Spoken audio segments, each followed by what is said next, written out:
This is the Mental Mettle Podcast, and I am your host, Coach Matt Thomann.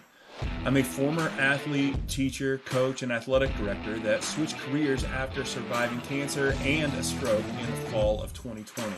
But I'm also a dad of a son and a daughter that were successful high school athletes that went on to college. Now I use that experience along with my ICF coaching certification when helping teams, coaches, and athletes from all over the country. Each week, I will pose a specific question that will help coaches of all types better understand mental toughness. In the Mental Mettle Podcast, coaches will learn to help their athletes overcome adversity without being the adversity they need to overcome. Welcome back, metalheads. It's Coach Thomann here at the Mental Mettle Podcast. And first things, some little gratitude. I've had some really good episodes lately. I've started to see some growth in the podcast, some people reaching out, sharing ideas, suggesting guests, and it's starting to become exactly what I wanted it to be. I wanted it to be this source of information coming in, me disseminating information to others, and I don't, other than my son still plays basketball, but I'm not a coach anywhere. And I want everybody, like, I'm not rooting for anybody. I'm rooting for everybody. And I just want this mental toughness idea, this mettle that I'm wanting people to develop. I want this for everybody because athletics, it's such a useful situation, a useful environment and ecosystem. We created it, whoever, we get it going and we create all these opportunities for kids, and we want to make sure that we're creating the best opportunity for them possible. And by that opportunity, it's not about winning and losing. It's about them developing their mettle, their ability to face adversity in a positive way and look forward to life and use those skills. That's what I want. I want this podcast to do that. If you're a coach listening, I want you to pick up ideas that you can share with your team, that your players pick up, that they can use when they grow up. And if you're a player, you can pick up tidbits and hopefully maybe you become a coach someday. And if you're a parent, I want you to pick up ideas that you can share with your child. And it's that part that I want to talk about here. I'm going to do several episodes coming up where it's a little bit more parent focused. So if you're a coach, I still want you to listen, but I really want to lean into some parent stuff. So if you are a coach and you know that you listen, then know that this episode and then several coming up is going to be a little bit more geared for parents. And that doesn't mean I don't want you to tune out. I want you to tune in, but I want you to share it as well so that parents can pick up some stuff. Would be really useful. Today I got a guest on. His name's Jamie Nixon. He's a normal guy. He's an entrepreneur. I've gotten to know him. He does some of my marketing, and he and I were talking about this idea about wanting to talk to parents a little bit more. And I said, just come on the podcast and be two guys talking about sports and parenting and a little bit of how mental toughness develops into being an entrepreneur, and how the lessons that he learned being an athlete, how he applies to his business. And I want a normal guy on here talking about some of this stuff. Not that I'm not usually have normal people on, but I want just a parent who's experienced some stuff. His son's a little bit older and just looking back at some of the stuff that he's noticed. And after this episode, I'm going to do several episodes where it's going to be just me talking and some of the ideas. And I think that's going to be really useful for people to pick up some of the ideas that I've picked up from working with so many coaches, so many athletes, and how I operate my business, Mental Mettle Coaching, a little bit insight on how to do that. But as you listen to this interview with Jamie Nixon, here's what I want you to pick it up to try to apply it to yourself. You're going to pick up on the episode where Jamie gets talking about he was a good athlete when he was young, and then his son was a good athlete in high school, but they weren't necessarily the same type of athlete. And I noticed that with my son. My daughter and I played a little bit more similar in the way we do things, but my son and I are different. And that's something that I've learned. And it's something, is hindsight, that I look back at. And the question that I want you to think about whenever you listen to this episode with Jamie in this interview is, I want you to start asking yourself, how does because a lot of us played sports. We're getting to that age where most of the kids are playing, or their parents played before. And even if you didn't, that's all right. You can ask yourself this question: how does your past athletic experience affect your expectations for your child's athletic experience? Because it does. Our past experiences definitely affect what we want for our kids. Some of that is good, some of that is bad, but it definitely affects it. And if you're not thinking about how you act and how you think, know that it could go awry on how you're affecting your kid. And we're going to get into that a little bit in the episode. But I just want you to be thinking of that as you listen to this interview. I want you to see, how did my past and my thoughts about sports and the way I played, how is it affecting what I'm wanting for my kid, or what I'm wanting out of my kid? And what's the good and bad of that? And what do I need to be intentional about? And I think that's the question I want you to ask as we go through this interview. Think about it a little bit. When we get on the backside, we'll just we'll dissect that a little bit. So stick around, listen to this episode with Jamie Nixon, and enjoy. No amount of athletic talent or physical ability can overcome a poor mindset. Anxiety, fear, and negativity will always diminish an athlete's abilities and limit their success. If you're not intentionally developing your child's mental toughness, then they are not reaching their full potential. Mental Mettle Coaching provides the individual drills needed to build the positive mindset necessary for success on the court and in life. Contact today to schedule a free coaching session and start building mental toughness in your athlete. Mettle is a person's ability to face adversity in a spirited and resilient manner. It is a great skill to have for athletics and for life, but it is not something we are born with. If you want it, you have to forge your mettle.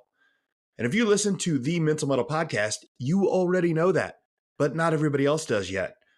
So help me out by ordering and wearing some sweet The Mental Mettle Podcast gear. We've got short sleeve tees, long sleeve tees, and some super comfortable hoodies. Order online today and you can have your gear in no time. But the best part is that every order helps support the show and helps me spread the message that mental toughness is a trait that can and should be built. So find the link in the show notes, order your gear, and start showing that you know how to forge your mettle. Welcome back to the Mental Mettle Podcast. I'm your host, Coach Matt Thomann. I'm here with my guest today, Jamie Nixon of Nixon Pro Media. And Jamie's gotten to be a good friend of mine. And there's a lot of things we could talk about on the podcast today. And I told Jamie before we came on, I was like, look, our problem here, man, is we got to shorten this. Because if you've met, I mean, I do this all the time. So I'm happy to talk and talk and talk. And if you know Jamie at all, you know he's happy to talk and talk and talk. And I'm like, people aren't just want to let us, I don't know why they wouldn't want to just listen to us talk for hours and hours. But regardless, we'll do our best to try to tone it down a little bit, but I'm happy you're on, Jamie. I appreciate it. I appreciate you having me on. Yeah. And a little bit about why I want to have Jamie on. I'm doing a focus here. It's going to be a few episodes we're coming up. A lot of the Mental Mettle Podcast is me talking to coaches, with parents, with the idea of how coaches can develop some things and change some stuff in their practices. And at Jamie's advice, I do some work with Jamie. I'm like, let's do some podcasts that are geared a little bit more for the parent. And I think I've had some coaches on that are also parents, but I've never just talked to a parent and their perspective on mental toughness and what they should and shouldn't do to help. And it's one thing that Jamie and I have in common. I think there's several things we have in common, but is that we're both parents of athletes that have finish their high school careers, and that's when a lot of those struggles come up. So I think that we've got a dose of hindsight is 2020 a little bit that will come in here that we'll talk about. But other than that, we also have in common, we played some basketball when we were younger, and I want to give in. I always love people's background and where they come from. So just give me a little bit about your background growing up, playing basketball, baseball, what you did when you were a younger man than you are now. All right. So really quick, when I was a little kid, man, we moved 78 different times. I actually had You told me that, but how does that happen? Well, some of it is it's not 78 different places. Sometimes we move back to my granddad's house, but I let me take it back. From the time I was born to the time I was 30 years old, I had moved 78 times. Okay. And so a lot of that kind of goes back to just my life with my father and my mother. And unfortunately, I had a father who was an alcoholic, really hardworking man, but then also would, I'd come home sometimes and from elementary school and our stuff would be out in the front lawn, and we would have been evicted or come home and the lights are off or something like that. So long story short, I actually failed 7th grade and went to summer school. My grandfather died during the summer and I missed a couple of days, zero tolerance about absences. And so I got to repeat the 7th grade. Well, after that, I'm still in 8th grade and TSSA had taken over middle school sports and they had the rule you couldn't have more than 4 semesters in the 7th and 8th grade. Fortunately for me, Robertson County was not under TSSA for middle school at that point. And my oldest brother had a friend who was assistant basketball coach at East Robertson, and they had won the state championship in 83, 87, and just a perennial team that was winning in the 80s a lot. He said, hey, get them come up here and play for us. So then I ended up being, there a few freshmen were kept that my freshman year after my 8th grade year, state champion then. And then my senior year, 92, we were state runner up.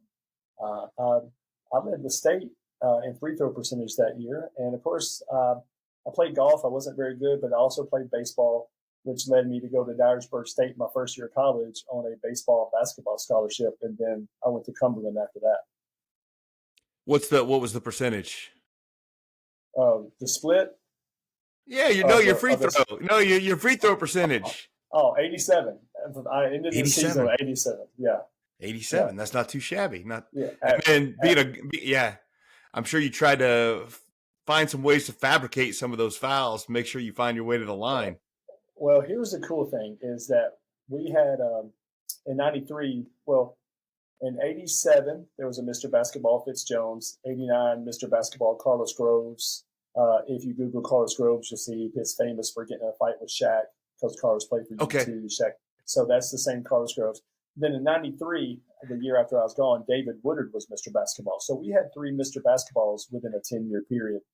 David was 6'2", could jump out of the gym, averaged about 32, 33 points a game his junior year, which was my senior year. And I averaged 15. I averaged about 7 to 8 free throws a game, points off free throws. And here's how we did that. Teams were trying to catch up with us, and I spent the time at the free throw line to hone that craft. So at the end of the game, coach is like, get Jamie the ball because they'll foul him, and we'll send our best free throw shooter. So that's kind of how I fabricated it, was putting in the extra work after practice so that I would get the ball at the end of the game. I love that. I love that intentionality, right? It's like, hey, you probably knew this opportunity was coming. I'm going to practice it. You put the time in, and then you make it happen. I mean, quite honestly, Jamie, there's a lot of guys, a lot of teams that there's somebody on every team that opportunity is there and they're not taking it, right? Well, I learned that from just being, I think I'm a student of the game. I love the game. And so I just remember freshman, sophomore years, coach going, all right, we do not want to foul number 4. Don't foul number 4, and if 20 gets it, foul him because he can't shoot free throws, and so like I wanted to be that guy. Like my number was 43, and coach, I wanted other coaches going, don't foul 43. But if you didn't foul me, I was just going to run the clock out, because our coach is going to find a way to off screens and stuff like that. I get the ball, then I go to the free throw line. Yeah, I mean, it's again, I love the intentionality of it, and then it's also one thing to be able to say to go do it, but I mean, we'll go to start jumping right into mental toughness right there. But you got to be able to actually pull it off and do it. I'm sure a lot of those times, those are games. The game was on the line. Yeah, and I will tell you this: I shot so many free throws after practice, before practice. I was easily shooting from the time after my sophomore year, because I had a really good free throw percentage my 11th grade year, my junior year. I just remember my coach, Coach Colley, David Colley, who's one of the winningest coaches in Tennessee history. He just talked about having that well-oiled machine. And I just remember practicing and just getting everything about my free throw was the same. It doesn't matter if I was missing some, but it was the same 3 dribbles, spin the ball, catch it, breathe in, breathe out. I still shoot free throws that way today if I was at a free throw line. And the mental side of it came in practice. The game side of it was automatic. I didn't think, because I'd already put in the work to have that mental side of it, to be tough, to be hard on myself in practice, going, I'm not leaving the gym until I make 25 in a row. That's where that mental side, because you get to 22 and you're like sitting there, because, you never get a chance to shoot 22 free throws in a row in a game. But if I can sit there and make 25 in a row, making 2 in a game is easy. Yeah. And I love that story. I talk to kids all the time about, kind of the difference between confidence and arrogance. And confidence is like, you should have confidence, right? But confidence is bred from you actually knowing you could do something, because you, like you said, spent a lot of time at the free throw line. Once you get that, tap into that confidence, it can feel a little bit like arrogance, but arrogance can be like belief in something that you can't actually do, right? Whereas there's a difference. They can look the same. And I don't even know what you were like in high school. I don't know what you were like in high school, but I'm guessing there was a little bit of arrogance there too. But I don't mind. I've never minded arrogance whenever I know it's confidence in an ability that somebody developed, right? If it's just arrogance, it's going to be exposed, right? Yeah. So senior year playing McEwen High School, I get fouled. There's a technical on the crowd for throwing something on the court. And then there's a technical on the coach, because the coach was arguing about how did they get a technical. So I made 6 free throws in a row. And when so they kind of had us off the floor, and coach looked at me and he said, what do you want? I said, I want all 6.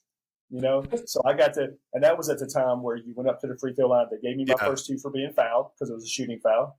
And then I got the first technical, and I got the second technical. And it was just that I was like, this is the time for me. I'll never shoot 25 in a row, but here's my time to shoot 6. And I was just like, I'm doing it, and it's, and that's cockiness, confidence, it's not really cockiness if you back it up, so. Right. But I think that you got to put the work in, and then you got to believe in yourself. And it's funny you mentioned if I still shoot free throws today, that's what I do. But you still hoop a little bit, don't you? Yeah, a little bit. After I had a little bit of a mishap on my 50th birthday, tore my meniscus, which we talked about that. It led me to losing in the last year about 85 pounds. Well, let's not skip over that, because I think that it's amazing how you can go from an athlete, and then it's like it happens in no time. It's over years, and to get to the point where you needed to lose 85 pounds is amazing. But then not a lot of people able to do that, and you did that last year. Yeah, I was 292, and I was playing pickup basketball, and I got to the elbow. Nobody's around me. I'd actually beat the guy off the dribble. Still had a little quick first step. Went up, and when I went up, I felt it pop, and came down. I really thought it was ACL. Went in to see the orthopedic surgeon. He's like, "Hey, your ACL and MCLs on both knees are really great," and they said, we don't want to go in there and start messing around. How about we just lose some weight and see if, take some pressure off that meniscus, because you still have a lot of cartilage and everything, and get nice spacing between your bones. And I was like, okay, whatever. I just want it fixed. So I went to a different doctor, and that doctor said almost the same exact thing. So I hate to say it, but I had two doctors call me fat, and so I Yeah. was like, I'm just going to do something about it. And, I was actually on blood pressure medicine at that point. As of January 1st of 2024, my doctor took me off my blood pressure medicine. So, it's kind of crazy that we spend high school years, college years of just being this athlete, competing. And then we get to a point in life where we're like, I don't care. And I mean, I'm ashamed to say that I even got to that spot. Yeah, it is, but sometimes you need a wake up call, and that's okay because I mean, I I don't I don't know. I've only known you the last year or so, and not even that, and I only know the guy I see in the gym working out and doing all those things. But it's like Yeah, I don't know what you're before, but it's like I don't know. Seems pretty good now. yeah. I'm really I'm 51, but I feel better than I have when I was 41. It's just a Yeah. testament of taking care of yourself. Mental Mettle Coaching is driven by a passion for sharing knowledge and experience that will allow athletes and coaches to grow, play, and live in a positive way. We offer a range of coaching and professional development services. First and foremost, we offer individual mental coaching for athletes, and it's easily the most efficient and effective way to help athletes replace fear and anxiety with positivity and confidence. Mental Mettle Coaching has helped middle school setters to high school lacrosse middies to D1 offensive linemen. If you have an athlete that needs to improve their mindset in athletics, mental coaching is the answer. We also offer team coaching, which uses the same concepts as individual mental coaching, but applies them in a group setting. Team bonding outings are great, but they do nothing to address the thoughts and feelings that can derail a team. Team coaching does address that, and it's a great option for helping your team grow. Finally, Mental Mettle Coaching offers social, emotional learning, professional development programs for educators and coaches. There are self-paced online programs, there are virtual coaching options, and even in-person seminars available. This PD will help increase the mental health of your staff and eventually your student athletes and the culture of your school. All of the Mental Mettle coaching programs have the same goal. Our mission is to help athletes and coaches develop a resilient and spirited mindset that will help them confidently face any obstacles or challenges they seek, regardless of their situation. If you would like to see the same in your athlete, your team, and your staff, contact Coach Thomann for more information. Yeah, so let's start talking about that's a little bit of your background and even some of the athletics and you're Yeah, still doing things like look, you don't lose 85 pounds by not doing nothing, right? yeah, Like you're getting in and getting after it. I mean, a lot of it is what you're not eating is what you're not doing, but you still yeah. gotta get in there and work out. So there's an athletic and a physical mindset of toughness that you're talking about. I want to talk about how you're also an entrepreneur, and that's another thing that we have in Mhm. common. And I think that coaches of all types are always talking about, hey, I coach this sport because I want them to become better men, better women, preparing for life. And I I don't know many coaches who don't think that way, right? That's what Mhm. we want out of a coach. But then we often don't think about and really don't talk to somebody who's using their skills from basketball and baseball to run a marketing a marketing business or fill in the blank Mhm. here. And I think that's remiss that we don't do that more, because what I want to find out from you is what are the lessons you pulled about toughness and working hard that you're applying now, because being an entrepreneur is tough. Yeah. So first thing I would say is that I'll never forget my high school coach telling us that one day we'll put on a resume that we're state champions and that it'll make a difference. And I was like, really? And I've had to tell my coach, who I still talk to, I was like, I've put at some point in my life, I put that on resumes, and that's all they wanted to talk about. Oh, tell me Yeah. about you being a state champion, or being on the team, being a state runner up. And at first, I just thought they liked basketball or something like that. Then I started realizing that really people that ran really good businesses or people that really good managers, they want to know what you learned as a teammate, to what your team setting was like, because you all have one common goal, and that was to win the state championship. And so when you start running a business, you go from being you're still a teammate, but you're running that business. And I'm looking at people like, who can come and join me, accomplish that one common goal. And I never really understood the fact of the leader. I understood the fact of the player leader, but as far as the coach of going, man, I'm out here on an island at times. Like, this team will rise and fall with what I teach them. My team at Nixon Pro will rise and fall about how I lead them. And then the work that we do for our clients will, a lot of the people that work here, they do a lot of the work, but, it's kind of like, if you teach your kid, and I'm stealing this from one of my friends right now, but I think he stole it from somebody else. But if I told my kids I wanted the bed made every morning, and I come in there and the pillows are up by the feet, it's like, it's my fault that I didn't teach them the way I want things to be done.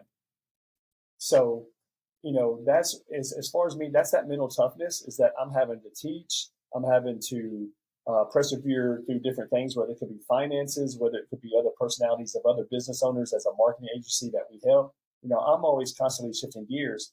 But at the end of the night, I lay my head on the pillow and I'm thinking, I've got to help my clients be successful. I got to help my staff be successful. My staff, some of them are married, they got kids. I'm like, I've got to continue to keep this thing going so they can eat, so they can pay bills.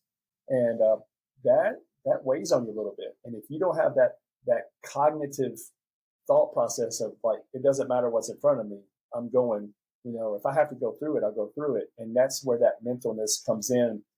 That end of the game, you're tired, but you got to step up that free throw line and make that last free throw. I talk about this all the time, and how I see athletics, youth athletics especially, as this form of controlled adversity, right? It is not life or death, but it matters, right? And when I say it's not life or death, the things you're talking about, they're maybe not life or death, but when you're talking about people not having a home or not having a job and things like that, it's a lot closer to that. But the point is, like, I think that you can develop the skills to deal with that adversity in a controlled environment that will translate to those, like you said, laying in bed at night, knowing I did everything I could for my team and these people that are just trying to live. Well, how many times you play a game and you go home after the game and you replay the game in your mind? And you're thinking, I could have done that. I could have done that. I will say, in 1992 in March there in Murfreesboro, we got beat by a team for the state championship. And it was sad. But when I went home, I knew that I had left everything out there. So it's that mental side of it going. I think what happens is it's really bad when you know you could have done more, that you could have worked harder. But if you have that capability already, or that mental side of it, then you know that everything led up to that one moment. And in business, we don't know when that one moment is. We can't circle a calendar and say, hey, this is the state championship, or this is the national championship. So every day is like, it could be a turning point. It could be a setback. It could be a reset. But whatever it is, you got to have that mental thing going. I've got to make sure that I'm sharp enough and I'm tough enough to actually, not physically tough enough, just mentally tough enough to get through some hard moments. And 100% you learn that in games, because, and I know we're going to get to this, but life's not fair. Games are not fair. Referees don't make, the ball bounces one way. A coach might call the wrong play. You might get fouled. They didn't call it. There's so many variables when it comes to, and everybody complains, well, the refs aren't fair. Life's not fair, and so you've got to have a mental toughness to fight through that. Guess what? Even though you're not in control of it, you've got to do your best every single day. Yeah, it's interesting you say that, because I'm picking up, because we're going to get to the talk about being a parent. And every time somebody talks about life not being fair, I can hear the words, My mom, and I'm sure she'll hear this and listen to this. She always listens. She would say that stuff all the time. I was a kid, just like every kid, and I can always remember coming up to her and being like, "Hey, that's not fair." And she would always respond the same way. She was like, "Where did you get the idea that things were going to be fair? What? Why? That is like." And I forget she would always say it in that way, that life is not fair. Like, and the sooner and she wasn't like she was rough about it, but it was just about, hey, the sooner you get past the idea that things aren't going to be fair, it's kind of opened things up for you, right? It's like, well, okay, it's not fair, then so I'm just going to go get after what I'm going to do, right? So that's a thanks to my mom. I'm sure she's listening. She'll appreciate that. So let's talk about being a parent.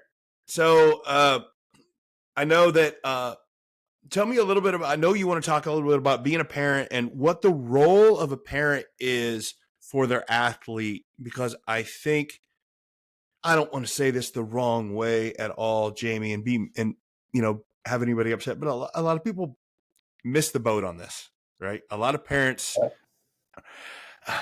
I don't want to say they're doing it the wrong way. I don't want to tell people what to do and what not to do, but there's a lot of animosity between players, parents, coaches out there right now. We all see it. We're aware of it. And there's a better way to do it. And I just want to have that conversation, just me and you. And I mean, people can disagree with us if they want, but I see a lot of this. So, yeah. Well, the first thing I'd like to say is that I'll never forget in high school, our coach sitting us down. And there was a game where one kid's parents, you could hear him in the crowd, shoot every time he touched the ball. He told him to shoot. And I'll never forget our coach sitting down and said, "Hey, I'm the coach of this team. If you want to go play for your parents, go play on their team." And he paused and he goes, "That's right. They don't have a team." And that let me know right then, it's like, it doesn't matter what any of my family says or anything. I've got my leader. That's the guy I follow. So I think sometimes the worst thing a parent can do is go home and talk bad about a coach, because you completely cut the legs of the coach off from actually coaching your son or daughter. And, if you don't like a situation, I mean, guess what? Your kids are going to have jobs, they have bosses that they don't like, or that's not going to be fair. It's, I hate to say it's cliche, that's life. That's what's going to happen. And you can't sit there and protect your kids from every single thing that happens in their life, because, it's going to, you're not going to be around at some point. And that leads me to the time where, I had my daughter was a soccer player and basketball player, but my son, he played basketball, he played baseball, he played football. And as a sophomore, he was starting quarterback. And they went 0-10 that year. And worst season that their head coach had in like 30 years, And so, and I just remember I would usually wait like to the next morning or something. And I said, "Hey man, you want to get on huddle and watch some game film?" Well, like the first 4 games, he was cool about it. We'd wake up the next morning and we'd watch game film, and I'd say, "Hey, like I'm not really trying to coach at the very beginning, but I was like, what do you see here?" I was like, "Well, maybe you should have done this." And coming from somebody who never even played football in high school, and so 5th game, and they got beat again, and we're driving home. I said, "Hey man," because he seemed really down. I said, "You want to go home and get on huddle, and because coach will have all that stuff uploaded. You want to watch the game?" And we get out of the car, and he looks at me and he said, I don't need another coach. I need a dad." And you want to talk about, like, I'm getting chills right now just thinking about that, because my 15-year-old son says, "Dad, I got 9 football coaches. I got an offensive coordinator, I got a head coach. I got that covered. I need you to love me through everything. I don't have to, I just want to go home and just let's eat and let's cut up. I don't need you to have to coach me through everything that's going on." And sometimes we just have to realize that our roles as parents is to love our kids, give them a safe space to fail, and cheer them on for their accomplishments, and equip them for later on in life. And so hats off to a guy that actually you meet with him, Coach at White House. Dang, I'm drawing a blank right now. Hamilton, Head Coach Hamilton. Hamilton, thank you. So he was Yeah, Andrew's head football yeah. coach. And Hamilton was great. Every time Andrew threw an interception, he would tap him on the head and said, "Next play." And that basically helped Andrew out immensely. I'll tell you the mental toughness of that kid once he understood Hamilton's focus on next play. Andrew threw 16 career interceptions. He had 13 tackles. He never played a down of defense. Hey, that's not bad, right? That's a pretty good average, right? Yeah. So out of the 16 picks he threw, he stopped the guy 13 times. That's an odd stat that I don't know if I've ever heard anybody talk about before, but that's, hey, I love it, right? But Not yeah, giving so, up on a play. Yeah. So parents just need to understand that we have a role, and that role is not coach. Yeah, Parents of athletes know that confidence and belief are fundamental for success. We want them to play without fear and without anxiety, but once those negative thoughts take over, it can derail years of work. Turning that anxiety into belief is similar to building strength and speed. It just takes intentional effort over time. Mental Mettle Coaching provides the individual drills needed to build the positive mindset necessary for success on the court and in life. Contact today to schedule a free coaching session and start building mental toughness in your athlete. And one of the key that what I saw there, when you talk about giving them a safe space to fail, and I think that is probably the most important part is, just the parents, and I've been guilty of it. I'm sure you're guilty of it. Most parents of the living vicariously through your kid, and you like a loss for your kid, a failure for your kid feels like a failure to you. And it's hard. It's a very difficult feeling even now to think about, because it's like you want your kid to win every game. We don't want to see them hurt, right? We want them to always get to play, always be on the starting lineup, always be the guy or the girl. And it's just not what's best for them at all. Yeah. My son bought tickets for us to go to Holiday World on Father's Day. So we're standing in line, and and I'll never forget telling him, it just hit me. I was like, "Hey man, if you're done playing football, that's okay." I said, if you're playing football, please don't be playing football for me. And this was the year right after they had won a national championship. He was a backup quarterback at Lindsey Wilson, and they won a national championship. And then I remember him coming back down later that night and saying, a ton of weight was lifted off of him, because he just said, that he loved football. He wasn't in love with football. And he had realized at that age that he loved his team, those guys he played with for like 7 years, middle school and high school. And that he's sitting there at college going, there's 120 guys on our team. I know 10 of them, and so there wasn't that connection with the camaraderie of the players. And so as a parent, I had to say, it's okay. It's okay. You've used it to get to school. You've used it to get an education, and that was the goal. Parents that think their kids are going pro, it's not realistic. And so, when he was able to say that, and then we was able to talk about it a little bit, then I just realized that, and that's really, man, then your relationship turns another corner, because then it becomes about, oh, now I'm looking back on who the man you are that sports has helped you become. Yeah, and I think if you want to look at the dangers of not doing it that way, like if you are the parent that wants them to always win, and I'm competitive, and I think you should want to win every game, but if that becomes the focus, and if you act completely different when they win versus when they lose, the kids, I don't care how young the kid is, they're going to pick up on that, and they're going to start to understand that the only thing matters to you is whether or not they win or lose. And that's a dangerous lesson for a kid to learn, to be all in on it's this binary thing between winning and losing. That's dangerous. Well, I will tell you, he made another statement to me a couple of years after he was done playing, and this is when I know that not to sound cheesy like Butch Jones, he's not a champion in life, but when my son realized what winning is all about, I asked him one Friday night, we was at a high school football game. I said, "You missed this? You missed the Friday night lights?" He said, "No, give me the 4 days leading up to Friday. Give me the locker room. Give me the practices with my guys." And I'm like, that's what it was about to him, was leading those guys all week from that position to get them ready for that battle, and that's what he cherished the most was practice. Yeah, and that's okay. And that's great. And I don't think Yeah. every player is going to feel the same way. A lot of former football players are like, "Oh, it was all about the Fridays." But that's the space that you have to have a kid. Allow a kid to be in. Hey, like, I enjoy this. I want to win, but I don't care if we do. I just love showing up and working hard. That's phenomenal, right? We would love that. Yeah. Well, I think, yeah. They went from 0-10 that year to his junior year being 10-0.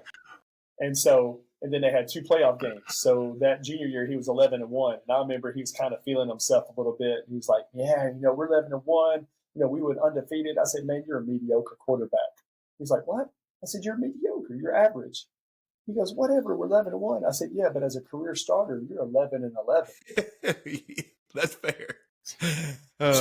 Hey, but he's moving in the right. He's trending in the right direction, and that's what matters. Yeah. I think that there's a lot of things. I mean, there's a lot of things a parent needs to do. And when he talked about he wanted you to be a dad. What does that mean to you? You said about loving on him, but look, there has to be a happy medium somewhere, right? It's like you were an athlete, you love athletics, and your kid is doing football because you like athletics, right? So we can't just say, like, if we're giving advice here to the parents, we can't just say, well, it's just love your kid and be kumbaya when they get home from a game, because they know it matters to you.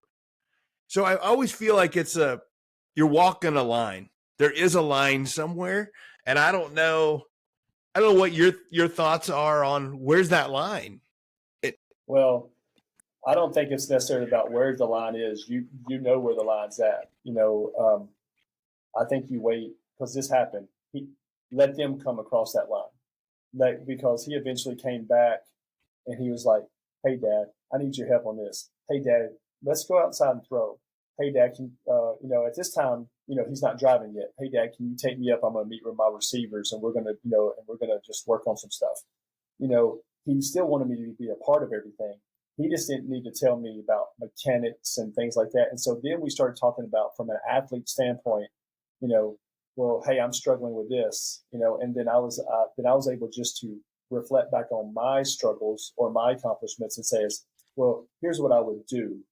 But I said, but then at the same time, it's like, but you've got to figure out your own path. You've got to figure out how to handle that. And it became more, he was bouncing things off of me, not me being a coach, me instructing, me trying to break down film, and so to me, I think if you back off and you just say, "Hey, win or lose, I love you regardless, but we know we want to win, but that's okay," then I think eventually your kid comes back to you when you're not always, because your kid will end up resenting, like, "I don't even want to talk to my dad after that." I mean, and we've heard it, right? I mean, we know those kids. We're like, "Can I go spend the night? I just don't want to hear my dad," And so I would hate my son to have wanted to go stay somebody else's house after a game because he didn't want to have the conversations with him.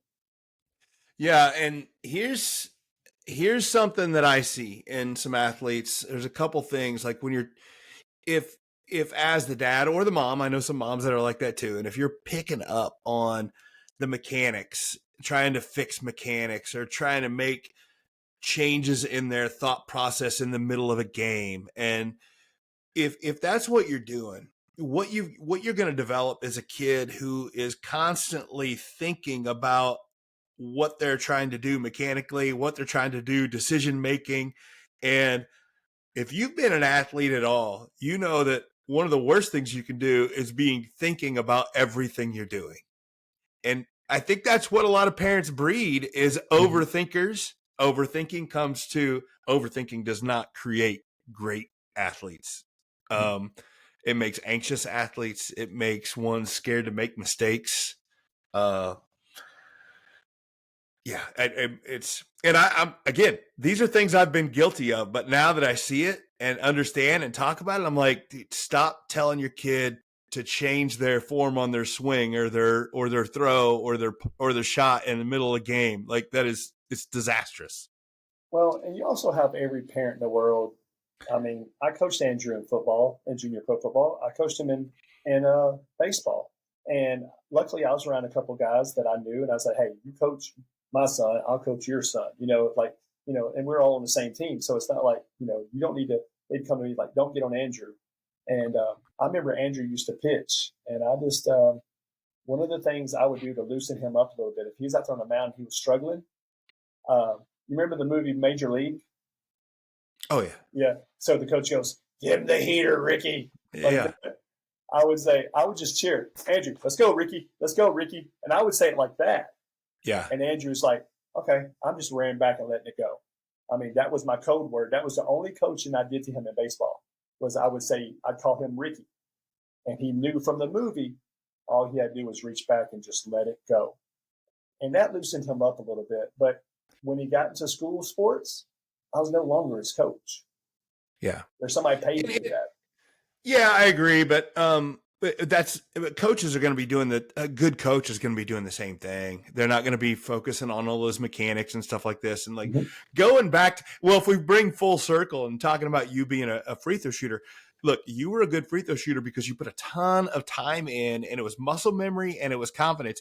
It was not because somebody in the stands, a parent or whatever, said, "Hey, use your legs whenever you went." Like, that's not fixed, right? I appreciate it. Yeah. That's not where it comes from, right? And I think that, again, I think it comes from a place of love with a lot of parents. They want to show their kid that they care and they support them. But you have to be very careful about the way you're doing that, or you're just gonna make things worse. Yeah, and I know we're close to time being up. Like you say, we could talk forever. But one last thing, and he was playing basketball, and him and another kid on their team look a lot alike, same haircut, and the other kid was our leading scorer. He's actually going to be assistant coach down there at Hunter this year. And Andrew would get fouled. And I started noticing every time Andrew got fouled, this other kid went to the free throw line. And nobody ever called it. And so one night I asked Andrew, I said, "Hey, 3 times tonight you were fouled. And Jared went to the free throw line." I said, "Go to the free throw line, dude. You're a good free throw shooter." He said, "Dad, you care about points. I don't." And I was like, "Dang it." Yeah. It's surprisingly, your son was pretty insightful for his age to be able to do that and say that to you, because a lot of kids aren't, right? And it's like, okay, but hey, man, I love the conversation, and at no way, shape, or form am I doing this, and I'm doing this and telling parents what they're doing wrong. But you have to be a patient. You have to be intentional about the words and the actions you're doing towards your kid. You just do. And think about the repercussions that it has. And it matters. So last question I always ask, Jamie, what did I ask you that I shouldn't have? What's the question? You get a chance for me to toss up a softball question. What is it? I get to ask the question that you're going to ask me? Yeah. Well, yeah, exactly. What question you want me to ask you? Who is the best rock band in the world? You already told me this, and your answer is Kiss. I'm not a Kiss fan, but hey, more power to you, man. I've seen them 28 times. Do you get all dressed up and everything? No, I can't. I used to as a little kid. When I was a little kid, man, I grew out of that. So apparently not. You've gone 28 times. I always take somebody new. Oh, you do? There's always somebody who hadn't experienced it. Yeah. Huh? Yeah. All right. So. Well, there you go. Well, Jamie, I sure appreciate you coming on. It's been a great episode, and hopefully people are learning a little bit from it, pick up ideas, and Yeah, if you don't have to listen to us, and you can keep doing it your way. That's fine. Won't bother me. I'm sure it won't bother you, but I appreciate you coming on, Jamie. it was a lot of fun. You bet. All right. You can't make chicken salad out of chicken feathers, or perhaps you've heard it or even said the other version. Regardless, good coaches should not blame a lack of success on the players they get to coach. It's a lame excuse, and I'm sorry if that ruffles your feathers. But it's your job as a coach to develop your players. If your athletes lack skill or mental toughness, it's your responsibility to develop it. But how do you make today's athlete tougher without risking breaking them? Well, Mental Mettle Coaching now offers professional development for coaches, explaining how to do just that. The program is called Ember to Inferno, Building Mentally Tough Athletes. It teaches real tools and tangible methods that are proven to increase the mental health and toughness of athletes. The program is available as an in-person seminar or as virtual small group coaching. Don't wish for mentally tough athletes. Build them. Contact Mental Mettle Coaching today. Well, I hope you enjoyed that interview with Jamie Nixon, and hopefully you ask yourself that question that I want you to ask before we started a little bit. How does your past experience, your past athletic experience, whatever sport you played, because he and his son didn't play the same sport, how does your past athletic experience affect your expectations of your child as they do athletics? And hopefully you started to figure that out a little bit. And one of the first things that we need to do, and I'm not telling you you have a problem the way that you do it, but I think it's fair for me to say that a lot of parents, they tend to make some situations worse in their expectations for their kids. I do this for a living now, where I do this, and I'm telling you, there was a lot of times I didn't do this right. There's not a manual on this, although I'm thinking about writing one. Not that I'm necessarily the guy, but anyway, you get my point. There's going to be a lot of mistakes as a parent. The same as regardless of what you're doing as a parent, there's a lot of mistakes to be made. That's how we learn anything. But I think that it's fair to assume I'm not doing it perfect. How about that? I say that all the time, that you don't have to be listening to me in this episode. I don't want you to think that, oh, you're the worst parent in the world and that there's something really wrong with you. That's not the case. But then we also have to say, I'm not doing everything perfect, right? So to me, we as humans, if we want to be humans that progress in things, we have to live in that space that, hey, there's nothing necessarily wrong with the way I'm doing it. Like, I'm doing the best I can, and we're doing okay. But I also want to say I'm not doing things perfect. And I want to live in that space in between where I'm like, hey, I'm fine, I'm okay, but I could also be doing things better. Because if you're not in that space, then we're beating ourselves up, or we're being, completely oblivious to the fact that we're never doing anything wrong. So live in that space, and able to live in that space. The first thing we have to do, there's two things we want to do. We have to recognize what's going on, and then we make some adjustments. Recognition is the first part. If there's that old, if anybody's a fan of old 90s movies, I grew up in I grew up in the 90s, part of it, a little bit in the 80s. I don't want to, but the movie Tommy Boy, and I always think about this in the movie and towards the end, Tommy Boy, Chris Farley, and he's going to meet Ray Zielinski and it's played by Dan Aykroyd. And for some reason, Tommy was worried about his body odor, and he'd rubbed a pine tree air freshener all over his body, right? And he's in the elevator next to Ray Zielinski, again played by Dan Aykroyd. He's got this perfect Chicago accent, and he says, "You went a little heavy on the pine tree air freshener there, kid."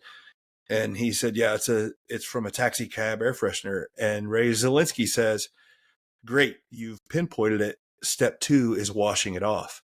And I think that's it. he just said what I said, is that there's two parts of fixing things. And one is recognition. You recognize that the problem is the pine tree air freshener. Two, then we do something about it. But you have to pinpoint the problem first. And we only pinpoint the problem by asking ourselves questions like I asked you there. How's my past athletics affecting my expectations on your kid? And that's a tough question. It's an insightful question that might hurt a little bit. If you are constantly, let's say you didn't do as well as you wanted to as an athlete, you didn't win a championship, you didn't get as far as you wanted, you didn't get to start where you wanted to, and I just want what's best for my kid, and I want them to be able to do this. It doesn't have anything to do with you, right? And kids are, even at a young age, they pick up on those things. If the only thing that matters to you is winning, it's gonna show. It's gonna show, and the only thing that's gonna make them happy is winning. And that's a tough situation to try to go through life thinking the only thing that matters is whether you win or lose. And I know there's all sorts of sayings up there about, you got to be a winner, not a loser. And there's a lot of that attitude. And you can try to operate that way, but I've seen a lot of people break down through that. They quit the sport. And as I said at the beginning of this podcast, my goal is to get the entire athletic establishment to understand that the idea is to deal with the adversity. And it's not about the winning and losing. It's about developing the characteristics to get through the next battle. And I know that how that comes out sometimes, but I'm telling you, if you've ever played any sport with me at all, or been on the other sideline for me when I'm coaching, or, when I was playing basketball, or when I train jujitsu now, I want to win. I'm as competitive as anybody out there, but there's a healthy way to do that, and to be and understand that failure is part of that, and we have to accept that failure to get better. And that's a different conversation for another time. But I think that's one thing that a parent needs to be looking at is, what are my thoughts on winning and losing, and how's that affecting my expectations on my kid? And there's so many other ways you can start to look at on it. Comes out in your voice, in the way you're talking to your kid. If you're talking about the way that your interactions with them after a game, whether they win or they lose, if you're constantly wanting them to do things perfectly. I talked a little bit in that episode about mechanics and saying, oh, you got to do it this way, you got to do this perfect. And you start to develop, if you're not careful, you start to develop kids that are very worried about doing anything wrong. And that's problematic. So start thinking about the words you use, the action you use, how you use them, how you behave at a game, how you behave at a practice, how you behave, after a practice, how do you behave when other people on the team have good games, bad games, what a ref says, what a coach says. It may not sound like it. You may not think that your kids are listening. I promise you they're listening. They're paying attention. It seems like they're not listening to you, but they're hearing you, if that makes sense. They know what you're saying, and they know what's important to you by what you're saying. And you have to start thinking about the logical conclusions about what you're saying to them and what you're doing to them with your actions, and what the end goal of that is, right? If you say, well, my end goal is for them to always win, I had news for you. It's not happening, right? They are not going to continue to win every game. If you say my end goal is for them to get a college scholarship, maybe they will, maybe they won't, but more than likely they won't. And then you've put all your eggs in one basket, and then that it makes to them feel like that entire situation, that entire athletic endeavor ended in failure. You end up at a high school career and thinking, oh, we failed because we didn't get this. And that's a terrible way to look at it. So I think you need to start figuring out, asking that question, how am I affecting my kid with my actions and my thoughts and and the words that I give, and what's the logical conclusion if I continue that, and start thinking about it. That's the recognition, the adjustment.